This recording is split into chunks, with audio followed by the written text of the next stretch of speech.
him. Without LeBron, Lakers are struggling. Let me tell you about a team I hate, all right? I know the Dallas Cowboys Get this win. I don't know, Jack. It's a big decision. I've often said that the people who run baseball, they try very hard to ruin it. I'm from Brooklyn. I don't have a problem with saying space. Pittsburgh at Buffalo. Thank you. Yeah, I thought I was right. So anyway, Yeah, Mac, you're really interested in these playoffs.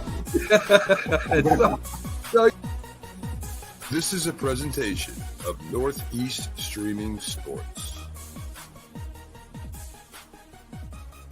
Good morning. You're listening to the Mac and Jack Sports Show on Northeast Streaming Sports.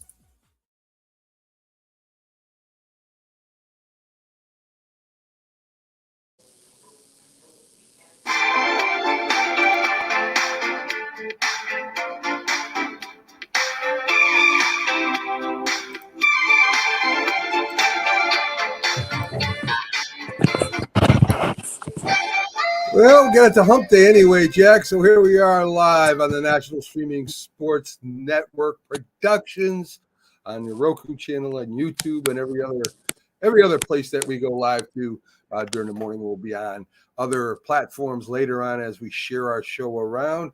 And good morning, Jack. How you doing today? And we got some big NBA news to start us off. Well, big NBA news, Mac. I mean, what a blockbuster trade between the Knicks and the Nets. I mean, the idea was crosstown rivals might surprise a few people, but the truth of the matter is the Knicks and the Nets aren't really in competition. The Knicks have their fan base, which is substantially stronger than the Net fan base. And Mikal Bridges goes to the Knicks in a very complicated deal, but basically it's for 5 first-round draft choices and a pick swap, which is nearly as good as a 6th-round pick, as well. And Bogdanovich went from the Knicks to the Nets. Not a big deal, because he didn't fit in the Knicks' plans, and he has an expiring contract. So it might be, he might not even be a net next season. And if he is, it would be surprising if he was a net beyond next season. And the 2nd-round draft selection, too, went from the Nets, to the Knicks. The Knicks to the Nets. You know what it is? Who got the better this deal? That's what people always want to analyze, Mac. Why can't we say it's win-win for both teams? We don't know how it's going to come out until the smoke clears. But if you have to say who the big winner was on the surface, you'd have to say it's the Brooklyn Nets, because there's an X factor involved. The Nets probably next season, if they're not going to be the worst team in the NBA, because they're not done getting rid of their best assets like Cam Thomas and et cetera, the Nets are basically tearing down their team. And they'll get to draft next year. They're going to be in the lottery. They might get an impact college player. There are few we could talk from, but they might have their choice of the litter. They're the Nets.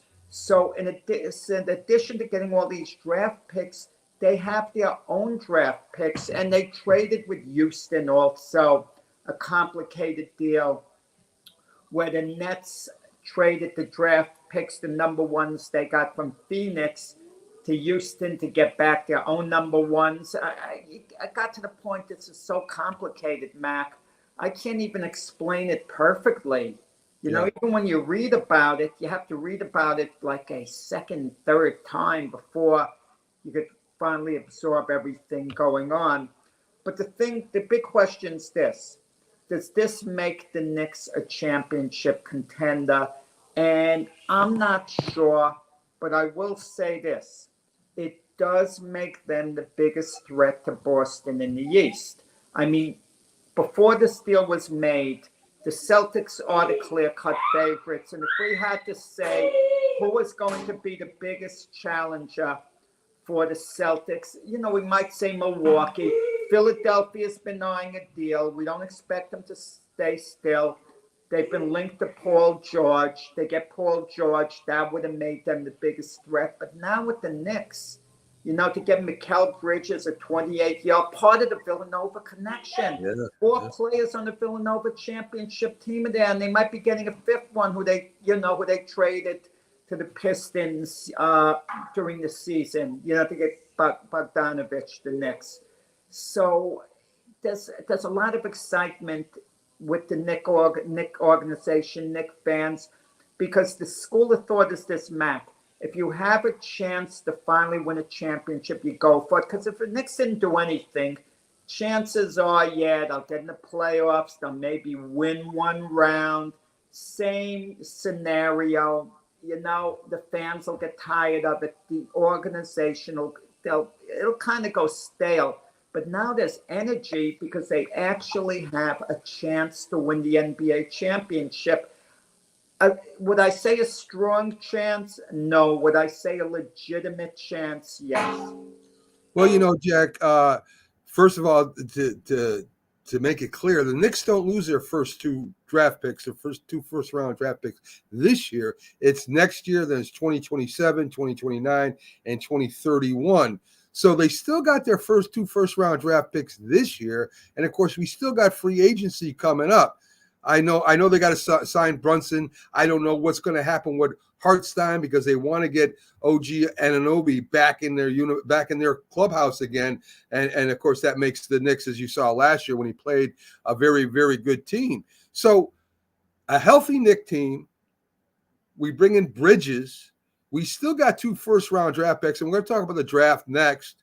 Matt, those two first-round draft picks don't have tremendous value. This isn't the NFL.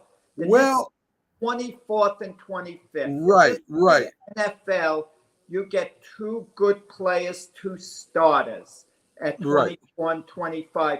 In the NBA, those picks don't have tremendous value. Maybe you get lucky. I don't want to hear all the cases of all the outstanding players who went in that range. Maybe you do luck out. But well, I might, Jack. I might change. No more than a bench player. I might change your mind with this projected draft picks that the Knicks might get. Again, this is might, and if everything falls right. So, anyway, big news. Villanova connection still alive. Even better now. Makes the Knicks a better team for sure. With a healthy Randall and a healthy Anunoby, which people get injured. Wait, Mac, hold on a second. There's no guarantee Anunoby signing. Oh, he'll be back. I will not guarantee it, but I believe that's why Hartenstein might be gone. I think they're going to put all their resources into signing Obi-Wan Anunoby there, and plus we still got free agency, Jack. That's still coming up. No guarantee they're not going to. Oh, I understand that. I understand that. I understand that, but there's a good chance we sign him back. I think anyway. I have a lot of faith now in Rose, who's running basically the GM for the Knicks right now. I think he does everything to get him back. And again, if we don't, we still got free agency. If we do, we still got free agency. This has nothing to do with free agency. This is a trade. So the Knicks are still alive in the draft, in the free agency, depending on what they're willing to spend. So I agree with you. No guarantee, but a good chance. I think Anunoby will come back, especially if you're adding players. If you're sitting stale, as you said, and you say, okay, we want to get better, so we go get Bridges from the Nets, maybe Anunoby says, okay. Mac, let's not be naive here and say, Anunoby's going to see all the moves the Knicks made and now he's going to say, I want to come back. We have a shot at winning the championship. No, it's his contract. It's the dollars that the Knicks are going to offer him. That's going to have the major bearing on whether. Let me ask you a question. Okay, I agree with you to a point. If it's between the Knicks and the Houston Rockets and they're fairly even, who is the Knicks going? Who is Anunoby going? Obviously the Knicks. But if the Houston Rockets offer substantially more money, a much better contract, he's going to Houston or anywhere else. He's going to follow the money. I'll give you that. And that's what he should do. It all depends, Jack. Do you want to win a championship or do you want to go somewhere for 3 years? You want the Mac. You want the money. Let's not be naive. Anunoby has no darn history with the Knicks. He came to them during the season. How much? No loyalty he has to show. How much, Jack, does 10 or $20 million over 4 years compared to possibly going to a championship? That's a decision he would have to make if that is the position he's in, which we don't know that. So anyway, I'm happy. I'm happy. You're not bringing me down, Jack. You're not going to bring me down. I'm happy. I sit him down, and if he's offered $60 million more dollars to go to Houston as opposed to the Knicks, I sit him down. And if I'm, advising him and tell him to go where the money is. Go for the $60 million that Houston is going to build up and be a championship contender in time. You don't, Mac. After his best years are over, he can go play for Houston and not win a championship. And I didn't say 60 million. I said if it's close, Jack, he goes to the Knicks instead of Houston. Even if Houston, of course. Yeah, that's what I'm saying. Does that? They want to stick with when they play for their hometown team if the money's close. That's obvious. I read that. But if the money's not close, that was the scenario I used. We don't know what the next offer is going to be. I understand that, Jack. We have got Michael Bridges. I'm happy. You can't bring me down, Jack. I'm happy. Bridges, yeah. Well, let's point this out. You know what's interesting about this too? The Philadelphia 76ers, you wonder what they might be thinking, because they actually drafted Mikal Bridges. And about an hour later, they traded him to the Phoenix Suns. And he's a Philadelphia boy. He's from the area. His mother worked, maybe she still does, for the Philadelphia 76ers. It was such a wonderful fit, and they traded him to Phoenix. Phoenix never wanted to trade him to the Nets. But for them to get Kevin Durant, it was a deal breaker. The Nets said no Kevin Durant deal unless we get Mikal Bridges. Phoenix tried every way not to trade him, but finally they had to relent to get Durant because they were all in on winning a championship, the Suns, and that was their bold move. And now, what's ironic now? You just mentioned the Houston Rockets a little while ago. Reportedly, they're all in on trying to make a deal for Durant. However, the Suns want to run it back one more year with Durant, Booker, and Bradley Beal. They just want to run it back one more year. They think they can make a run at the title, even though they didn't come close last year. So we're going to see how that scenario plays out. But Kevin Durant's on the Houston, Rockets radar for sure. All right. So let's go over a projected draft that was at NBA.com, Jack, where they project the top 10, and then we'll get to the locals. They got 3 French guys, players from France, that are going to be supposedly in the top 10, 2 players from Connecticut. Atlanta Hawks, they're saying Francis Zachary might be the first-round pick for Atlanta. It's a good forward, very fast off the ball, maybe the best of the French players. We talked before about Alex Czar. They got him projected, going to the Wizards. And you get down to UConn with Klingman, possibly being the first UConn Husky taken. They also have a guard, Shepherd, in there that might be taken in the first round. So, it's pretty much in order. If you want me to go all through them real quick, they got at San Antonio after Alex Sarr. San Antonio getting Stephen Castle from UConn. That's the other UConn player. Donovan Clingan would be next. Forward Mazaz Beliz, small forward. He's from the league Ignite, the G League. Portland has Cody Williams at small forward. San Antonio picks again Dalton Neck. He's also a guard from Tennessee. Memphis picking up Ron Williams, small forward from the G League. Let's see. So Bob Klingman, guard, going to Bob Dillingham, guard, going from Kentucky, and the 10th pick. Philadelphia is really fell his stock, Dillingham. You know, he was projected during the season in some quarters to maybe go number one overall. yes.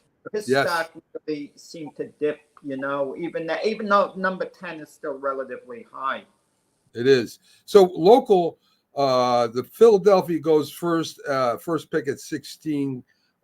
Terrence Shannon, guard from Illinois, they say he's going to go after. Now, these are the two picks I want your opinion on. All right. We all know Zach Edey was maybe the best player in college last year. They got him falling 24 to the Knicks.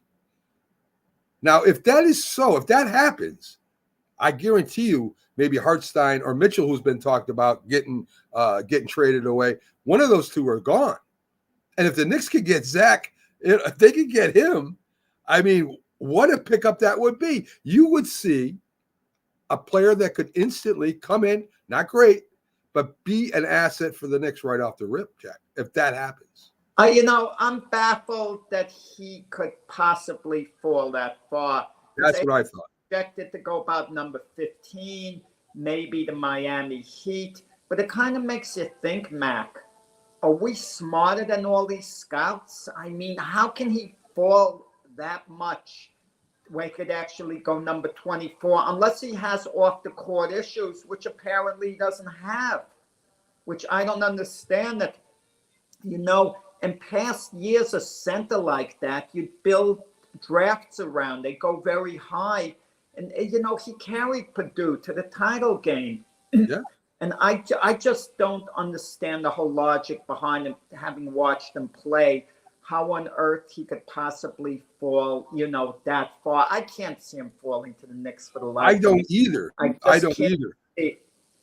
See it. But can you imagine if that did happen? If that did happen, the Knicks have a rookie center. And, you know, Jack, he's the old-time center. He ain't a three-point shooter. He's a passer underneath. He gets rebounds. He scores mainly underneath. He's an old-time center. Is it his lack of athleticism that may make him drop that far?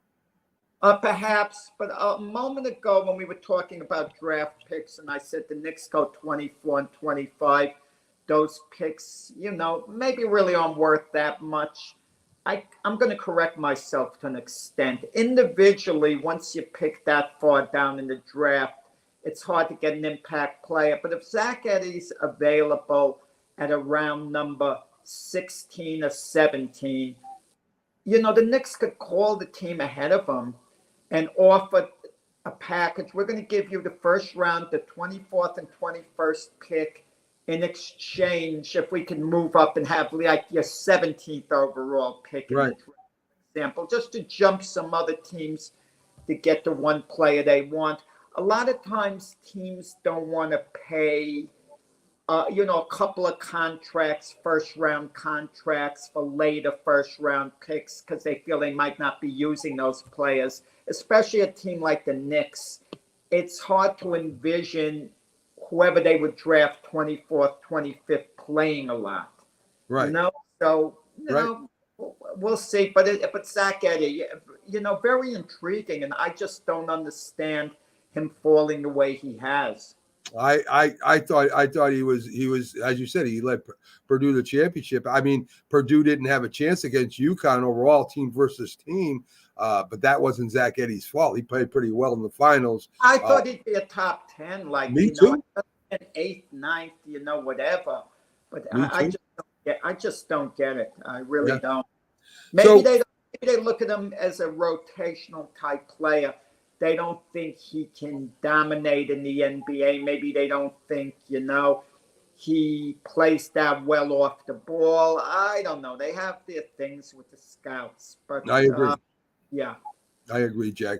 A little bit more NBA news. JJ Redick, with no prior coaching experience, says time as a player, analyst, and a podcaster has him prepared to coach the Los Angeles Lakers, Jack. So listen, you coach basketball. You're a podcaster. I mean, if you could get a job on ESPN, the next job for you is that coaching in the NBA, Jack. No, he's a former player. You know, he had a long enough career. I'm not the biggest JJ Redick fan. I don't want to hear that he's a no-nonsense guy. He's going to tell you whatever's on his mind. You know, he's going to a Laker team, and this isn't the cushiony, wonderful job that people make it out to be.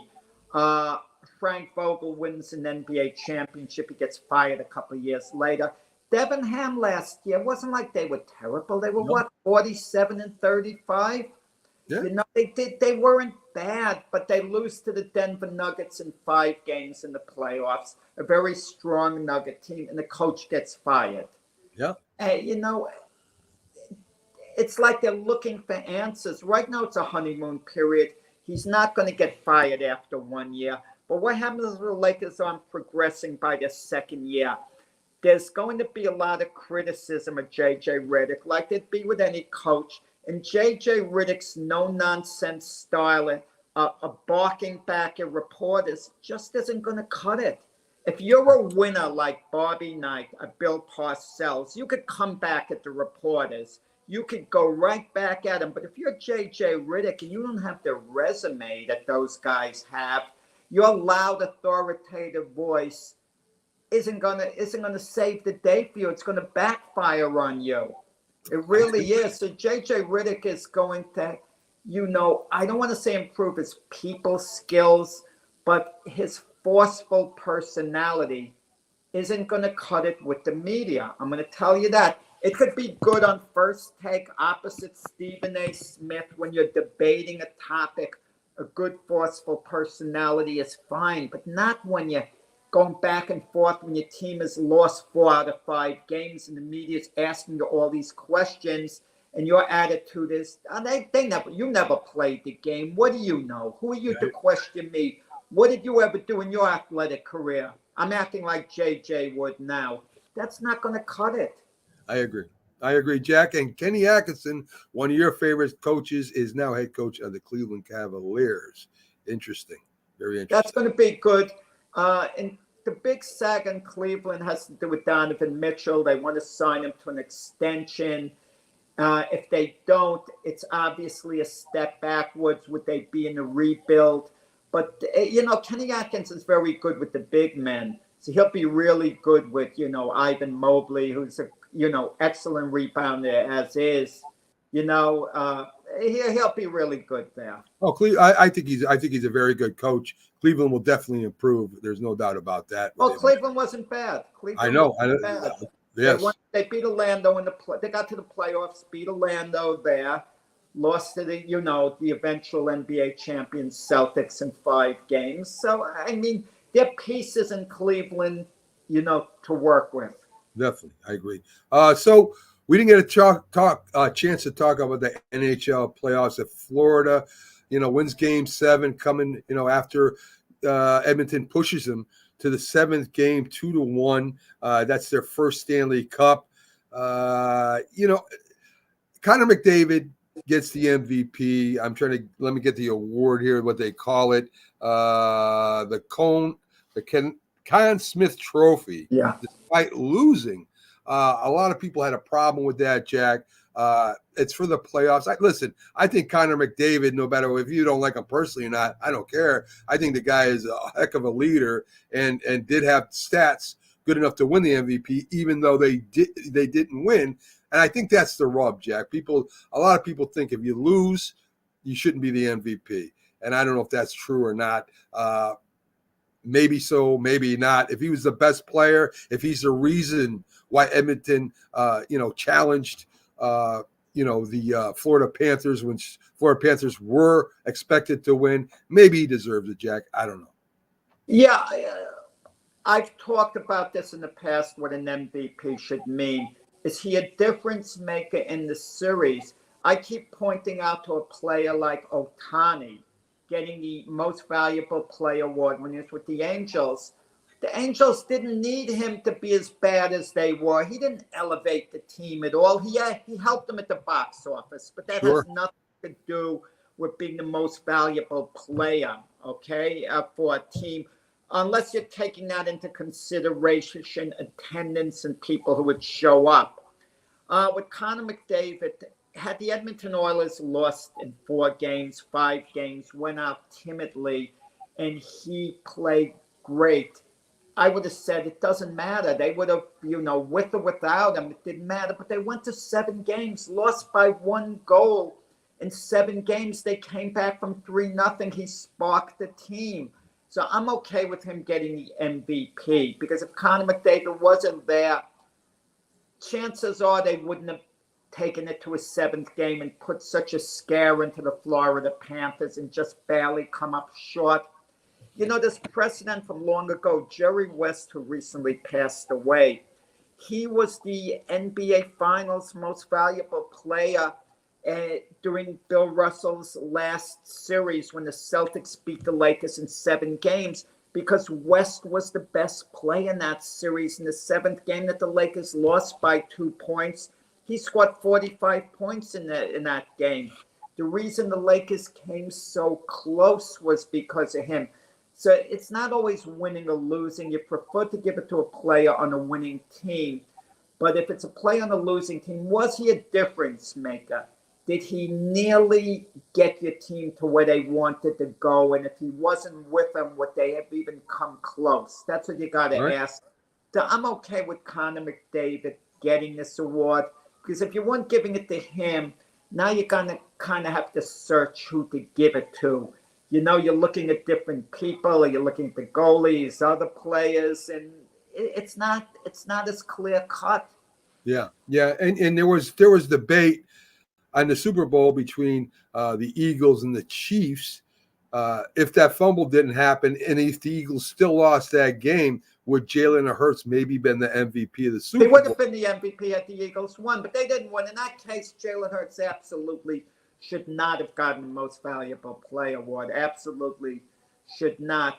In football, it's hard to give a player on a losing team an MVP award, because, you have 11 players, offense, defense, never mind the special teams. More than that, subs coming in different positions. It's very hard. Basketball, you could kind of do it. Baseball, you could even do it if a player has these crazy stats on the losing team. Yeah. Win a couple of games they shouldn't have won. But it's very hard in football. But yeah, David, I can live with it. I wasn't crazy about him getting the MVP, because the last 2 games, he was kept in check to a degree. But, he was so sensational before that. Yeah, and you think football is that one game. It's not the best 3 out of 4. And, the winner-loser is decided by 1 game. So, really, it's harder to give it to a losing player, a player on a losing team. I don't know what would maybe make that. Maybe it's closer than it should be, but if it's a series, you have a body of work where a guy can, in those 3 games, even they winning those 3 games, he can make a case. Now, people never understand this about football. Maybe it's me who doesn't understand, and I'm missing something. And I'm going to give you an example of a scenario in football. And this happened with Jalen Hurts. Not in the beginning of the game where he fumbled the ball. It was completely on him, and the Chiefs returned it for TD.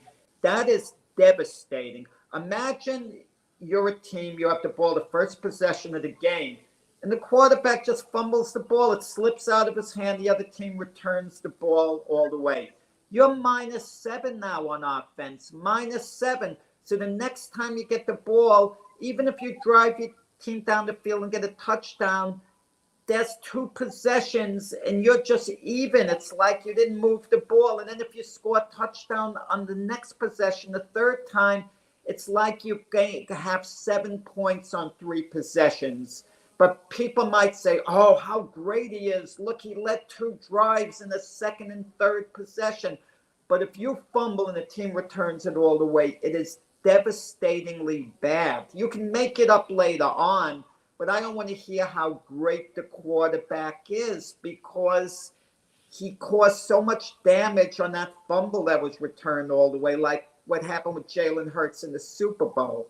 Well, I don't know. I don't know, because of one mistake, and it's a huge mistake that means that, he didn't play a good game. That just it doesn't mean that.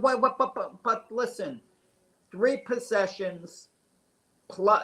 you only had gained 7 points because you have the -7 and then the +14, the 2 touchdowns after. I'm just giving an example. Right.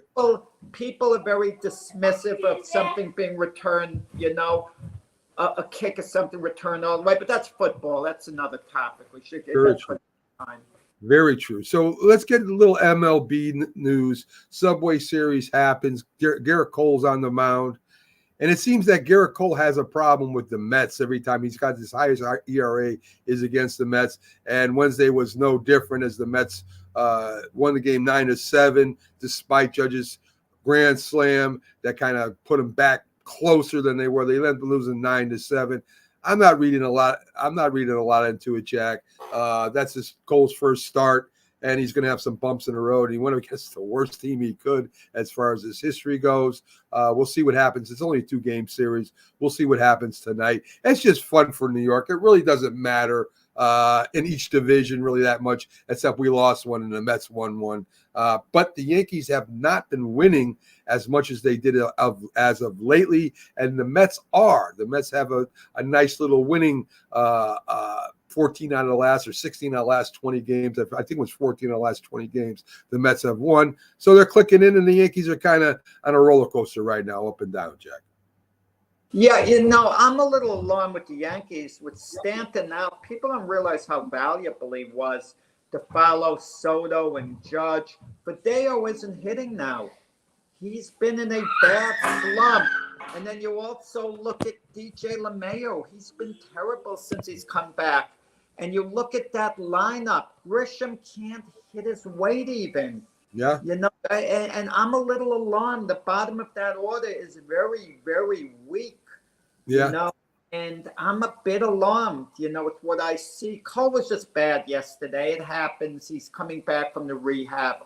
Nothing to be too concerned about. Cole will be fine. He's the least of our worries. But I'm a little concerned with the Yankee bullpen, too. I mean, they have a bunch of these no-name middle relievers who've been doing fine. I don't fully trust Clay Holmes as the closer, even though he got off to a great start this year. I know I've repeated it over and over again. There's some little red flags for the Yankees. Wasn't it weird seeing J.D. Davis at first base for the Yankees? After playing for them so well.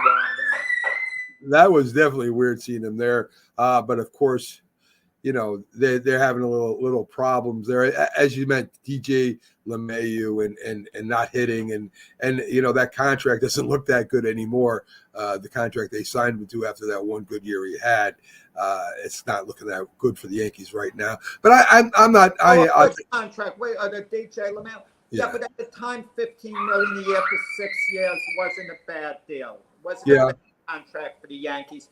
But now he's suddenly gotten old, and he was injured early this year, and he was coming back. Get him back. Yeah, I guess it's just at the time it seemed like a good contract. Dr. Paul Semendinger didn't like it. Maybe he gets this one right. As me and him both got Judge wrong, maybe he gets this one right. We'll see.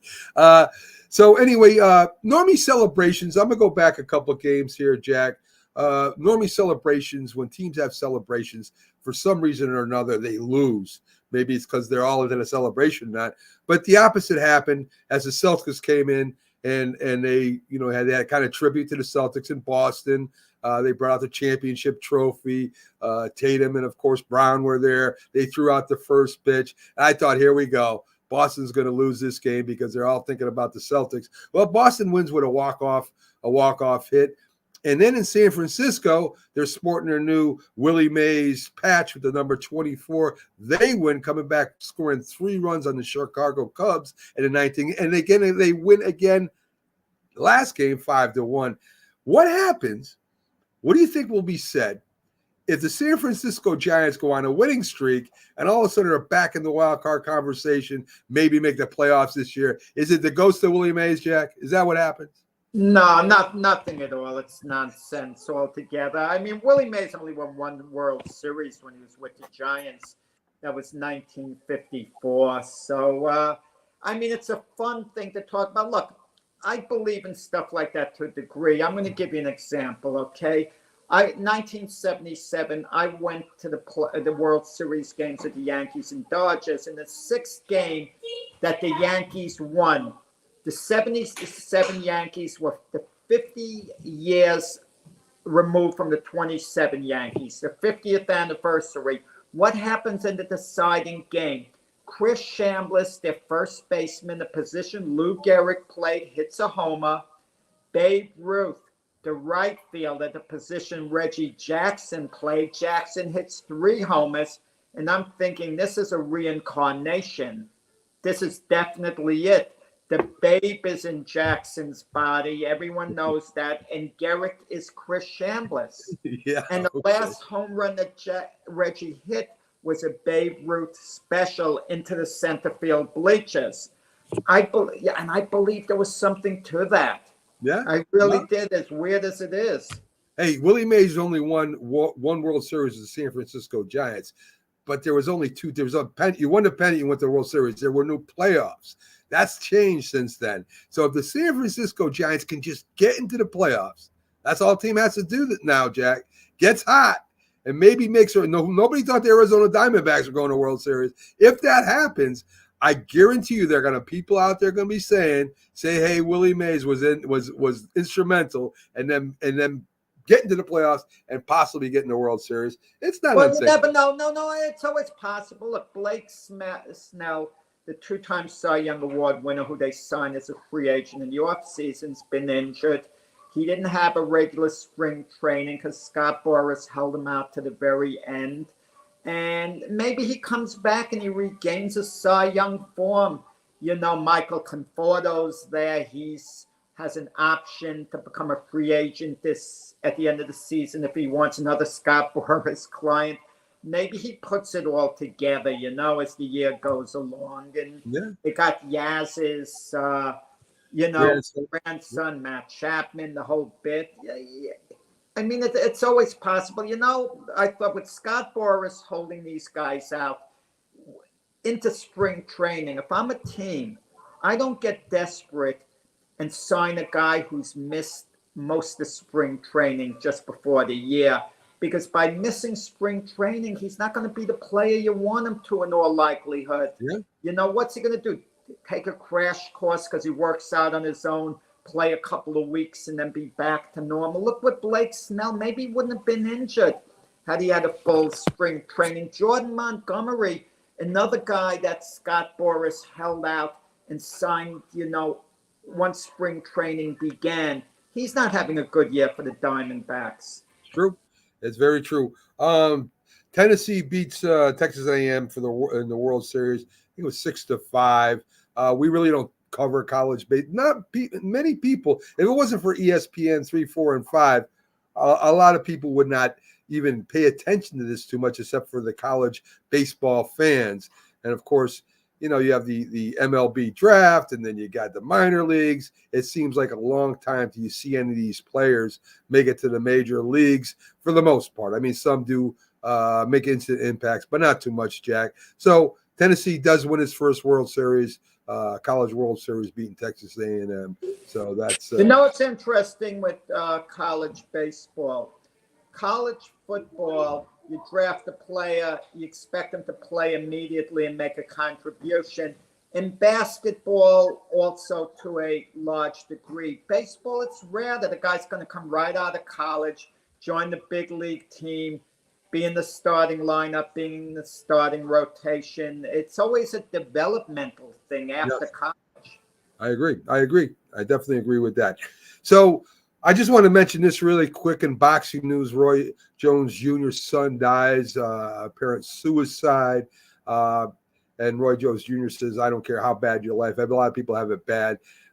This should never get to that point. And just you feel sorry for anybody that goes through this. Of course, Roy Jones Jr., unbelievable fighter in the Hall of Fame. And of course, this is big news because of that for the kids. And again, sad that somebody feels it's that bad that they got to take their own life. So,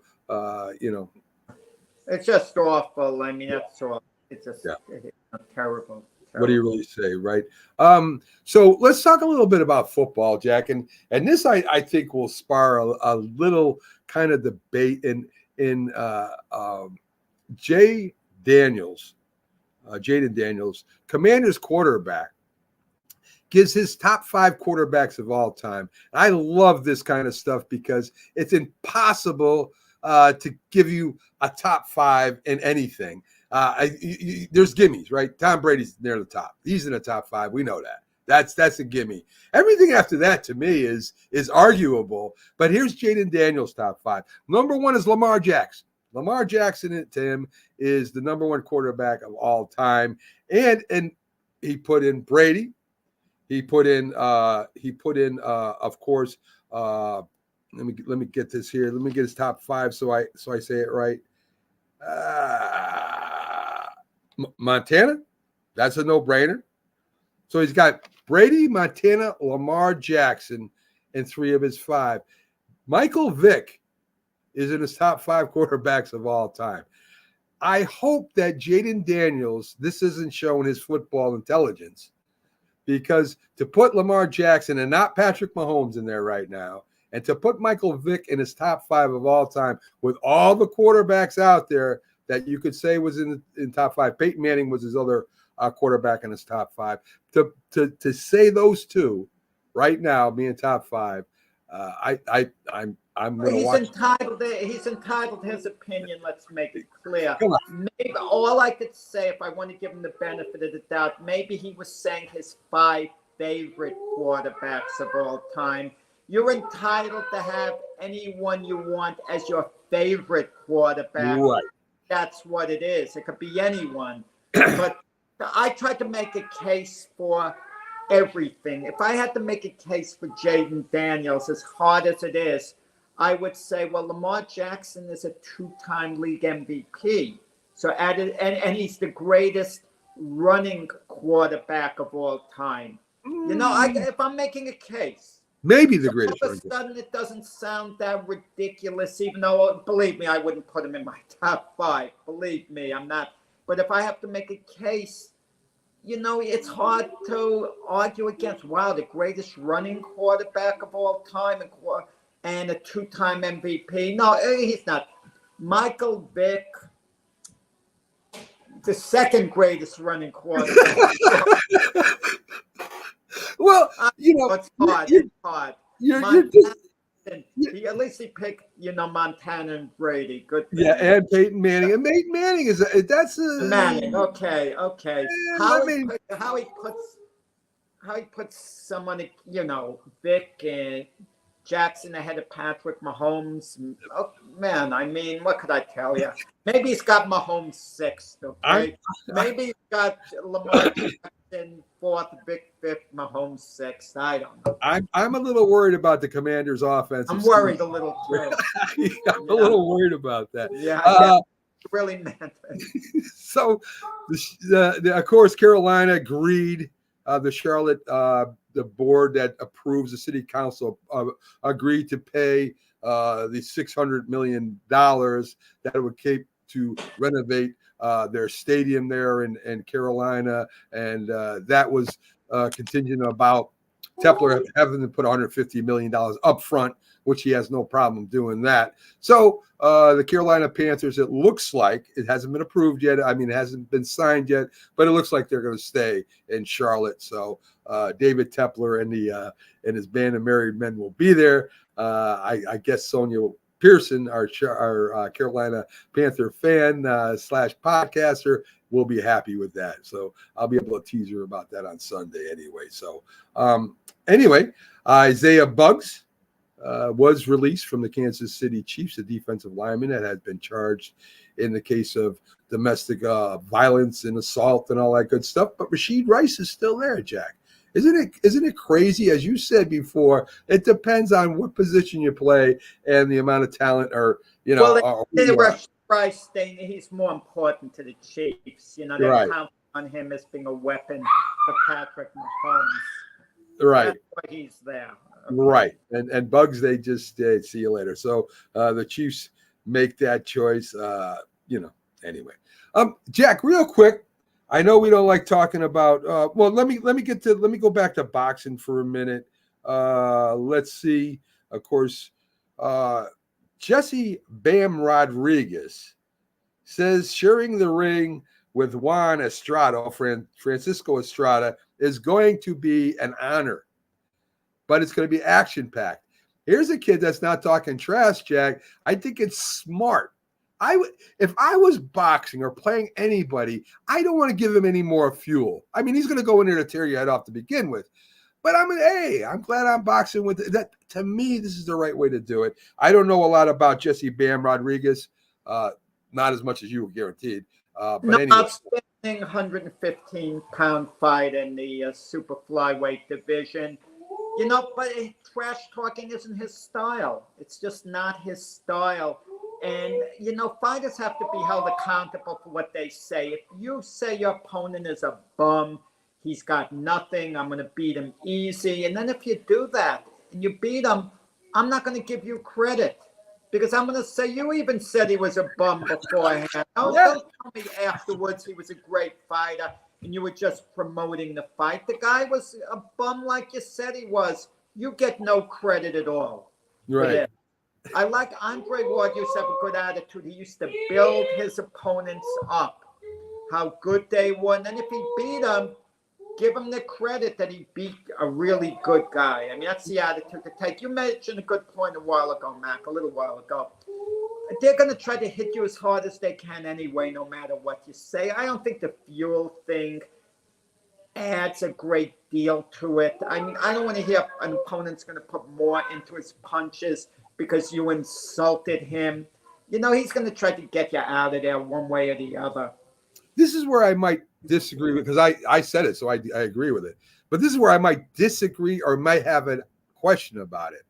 When Frazier fought Ali the first time, with all the stuff that was said, Frazier said he was willing to die that fight. He was so ticked off and he was so hardened by Muhammad Ali.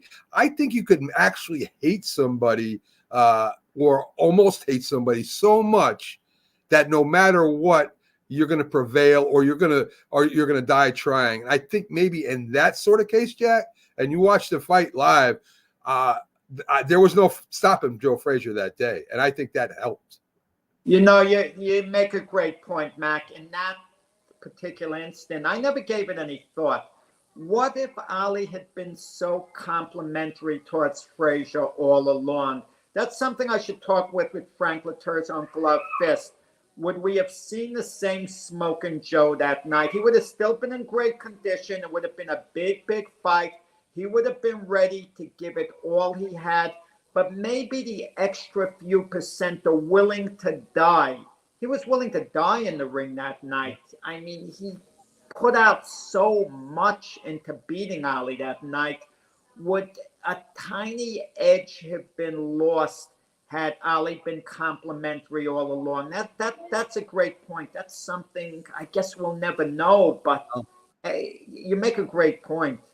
I mean, he fought at the end like he was losing and he was ahead on all the cards, but he was going for the knockout or knockdown, and he gave it. I mean, and he did knock Ali down, even though Ali did get back up and really give it back to Frazier near the end there, making it maybe closer. Well, I won't say gave it back to him. That's an exaggeration.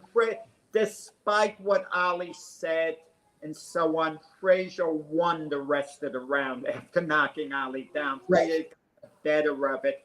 Ali landed a few punches towards the end, nothing that hurt Frazier, had him in trouble. Right.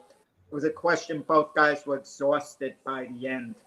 I do agree with that. So anyway, that would be the only thing I could see that might I don't think if you call me something on the playground, if we're going to fight anyway, and the emotions are there anyway. So anyway, and it was always interesting to me, and your friend Max Kellerman said this, and really I never thought about this about fighting. It's still the most instinctive sport that draws so much attention across a broad range compared to any sport. And as he said, you can walk down the street and there could be a basketball game, between kids in the park. There could be a baseball game if you kept walking, and maybe even a football game, some kind of tag football. But if a fight breaks out in the corner, everybody stops to watch the fight. And it's no fighters, just two guys do that. And it's instinctive, especially, and I'm not trying to be sexist here, especially amongst men. that when that happens, people stop and watch. And I don't know why boxing doesn't take advantage of that. And that's not something I want to get into. But what Max Kellerman said, I never thought about it that way. And after he said it, I said, man, this dude is 100% right, Jack. Yeah, I mean, listen, I like Max a heck of a lot, but they're not always boxing when they're fighting on the streets. So. It's true. It's true. But it is a fight. And people will stop. You know, even in school, man. If there's a fight, all the movement in the hallways stop. They want to see the fight. And no matter how good the fight is either. So anyway, it's just something I never thought about before until I heard him say that. So anyway, the NHL Hall of Fame inductees went off, Jack. I don't know any of these guys. Maybe you do. Jeremy Rosenek, Shea Weber, Paul. Good luck with me saying this. Dunewick. These are the four major ones. I guess this Newick was known as the Magic Man, one of the best two players, both way players there were in hockey. And Rosenek, he's been waiting to get in the Hall of Fame for about a decade now. He's like fifth in the All-American born hockey players. He has that position now. So anyway, we'll get more into it in the NHL if I have CJ or Pags on. They know it better than I do, and we'll go through it more. But they did have inductees go in. A couple women from the Olympic team went in, and also a coach and an executive. So I just want to give note that did happen. So. Yeah, I would be interested the women who got into the NHL Hall of Fame, if Pags or whoever else knows more about it, their viewpoint, because that's one of the sore points I have with boxing. The amount of women that get into the International Boxing Hall of Fame, and the amount of men who don't, like these unknown women who boxing fans haven't even heard of. Like 90% of boxing fans wouldn't have even heard of them.